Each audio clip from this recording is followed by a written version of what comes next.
ნანა კაკაბაძე იქნება ჩემი სტუმარი, პრინციპში მემატიანე კონკრეტულად აი მოვლენების, რომელი მოვლენებიც განვითარდა 2009 წელს ჩემი საკანში ჯდომის პირობებში. დიდი მადლობა ნანა, რომ ხარ ჩემი სტუმარი და რა თქმა უნდა უწმინდესის ხვალ 40 არის და ძალიან მნიშვნელოვანი დღე არის რა ეს კი და მინდა რაღაცნაირად შენ უფრო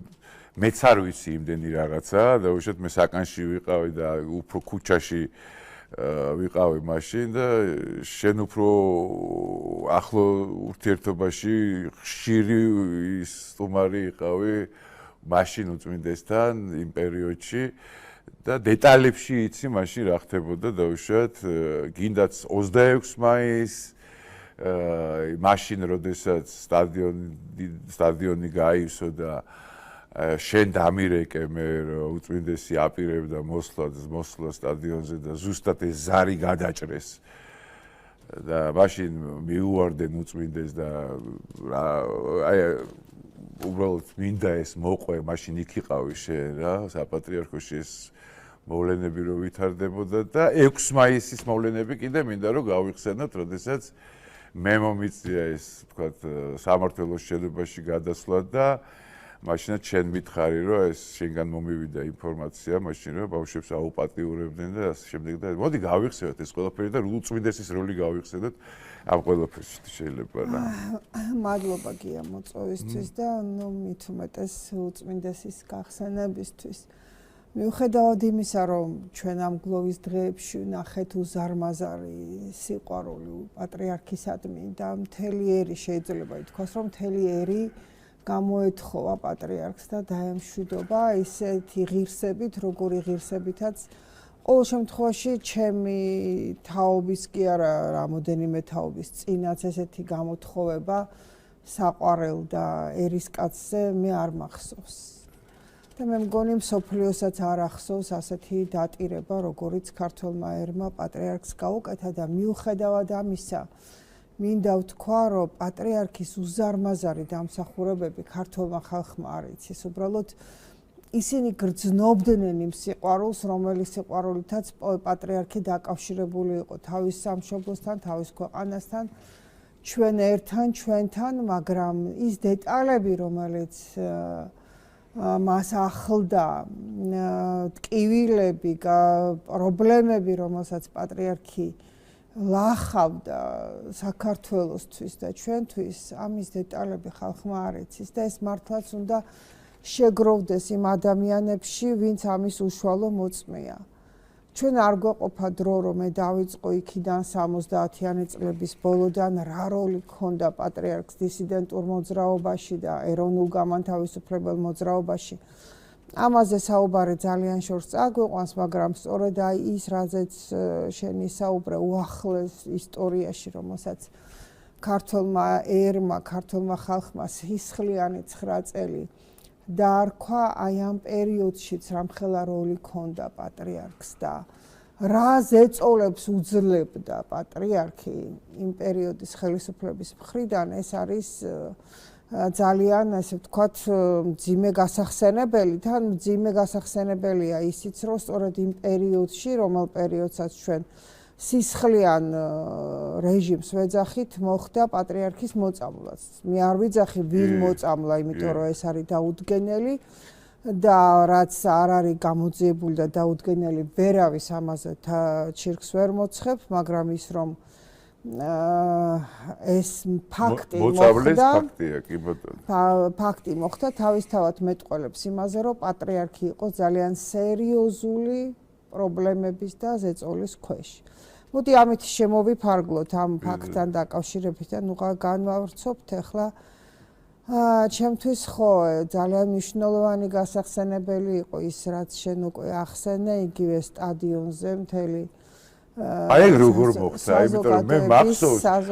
მე მახსოვს რომ აი ამ ხელა ღელვა სტადიონის რაღაცა და წინა საღამოს ვიყავი პატრიარქთან მისული და დამიბარა და შენ როგორ ფიქრობო რა უნდა მოხდეს რა მე ვაპირებო გამოსვლასო და შენ როგორ ფიქრობო მე რა უნდა ვთქვაო და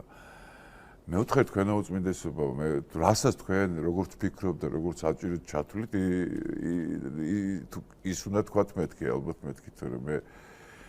მე ვაპირებო, რომ მოვიდეო და ეს რო განიმუხტოს ეს ყველაფერიო, როგორი დაძაბულობაც ახლა არის ქვეყანაშიო, რომ დაინიშნოსო ახალი საპრეზიდენტო და საპარლამენტო არჩევნებიო რა. ეს სიტუაცია მეთქი რა ვიცი, თუ ესე ფიქრობთ, რა ვიცი და კარგი, შევთანხმდით ამაზე, მოკლედ მეორე დღე გათენდა, ნუ მოკლედ სტადიონი გადაივსო, არის ამბავი და ნუ ხა ვიცი რომ პატრიარქი უნდა მოვიდეს და თვითონ რასაც ფიქრობს, თავისი ის დააფიქსიროს. ამ დროს მირეკავ შენ მე მგონი შენ დამირეკე რაშვებით. ხო, რაშვებით ხო, მე დაგირეკე რაშვებით ხო. უბრალოდ მაშინ ხმა გავრცელდა გია. რომ პატრიარქზეო არისო სერიოზული ზეწოლაო და პატრიარქი ვერ მოდისო და უნდა შეიცვალოს რაღაცები და შეიცვალოსო და ეს რო გავიგევა ხო იყო იქვე და მეოთხარი საპატრიარქოში უნდა წავიდე მეთქი ბეგიაშვილი და სასწრაფოდ მეთქი საპატრიარქოში უნდა წავიდე და ვეღარც გავდივარ ესეთი სიტუაციაა რომ გზებიც გადაკეტილი და ნუ როგორც იქნა ჩავჯექი მანქანაში და მივედი საპატრიარქომდე. მივახცე საპატრიარქომდე, შევხვდი პატრიარქს და უთხარი რომ ესეთი ხმები გავრცელდა მეთქი უწმინდესო და ხოვო მითხრა რომ ესე მეუბნებიანო რომ კიდე უფრო დაძაბავსო იქო სიტუაციას. მოთხარი იმაზე მეტი დაძაბვა რაც დღეს უკვე საზოგადოებაში არის, ანუ გაყოფილია საზოგადოება. ის პერიოდი ჩვენ ხო კარგად გვახსოვს, რაზედაც ახლა საუბრობთ. ამაზე მეტი გაყოფა მეთქი რაღა უნდა მოხდეს. ერთ ნაპირზე ჩვენ ავართ და მეორე ნაპირზე ისინი არიან, ვინც ჩვენ ხოცავენ და ეხლა თქვენი მისვლა იმდენად არის ძალიან მნიშვნელოვანი, რომ გაირკო ეს და ერმა დაინახოს მეთქი, რომ თქვენ რომელ ნაპირზე ხართ, ეს ისედაც იცის ერმა, მაგრამ ფიზიკურად ამის დანახვა მეთქი იქნება ძალიან მნიშვნელოვანი. ტრაპეზზე ვზივართ და მითხრა რომ მოვდივარო, ამოვალო და გაცა ბრძანება იქ რომ უთხრა რომ მანქანები გაამზადეთო ტრაპეზის მერე მივდივართო. და ეს ის მომენტია რომ შენ დარეკე. ხო. და შენთან საუბარი დავიწყეთ და პატრიარქმაც დაამთავრა, წამოვდექით და გამოვდივართ ახლა სატრაპეზოდან. და მე გითხარი, ჩემ და საუბედუროთ და ვერ მოვითმინე, ესე ვთქვათ და გითხარი, რომ გია პატრიარქი მოდის მეთქი და მოიცადეო ერთი წუთითო და მახსოვს რომ ლევანს გადაეცი ტელეფონი და ალეო ლევანი ვარ რომ მითხრა პატრიარქს უთხარი ლევანია და ხო არ დაელაპარაკები მეთქი უწმინდესო და ხელი გამომიწია ჩემი მობილური მივეცი და პატრიარქს ლევანისთვის არ უთქვამს რომ მოვდივარ ეს მე გითხარი შენ ანუ ჩემი და შენი საუბრის გაშიფრვა მოხდა ნუ ალბათ ისიც მაგრამ მე ვიძახი რომ მათ ეს საუბარი ერთმანეთში არ ქონიათ და მე მივხვდი რომ პატრიარქ მე რომ გითხარი შენ რომ პატრიარქი მოდის მეთქი შევატყე პატრიარქს რომ მე შეცდომა დაუშვიეს რომ ვთქვი ტელეფონში ვერ გეტყვი რამდენ წუთში მაგრამ მაქსიმუმ 15 წუთში ხდება ის რომ ფაქტიურად გაივსო საპატრიარქო ხელისუფლების წარმომადგენლების მხრიდან მე დაახლოებით 30 კაცი მე ჩემი თვალით დავინახე რომ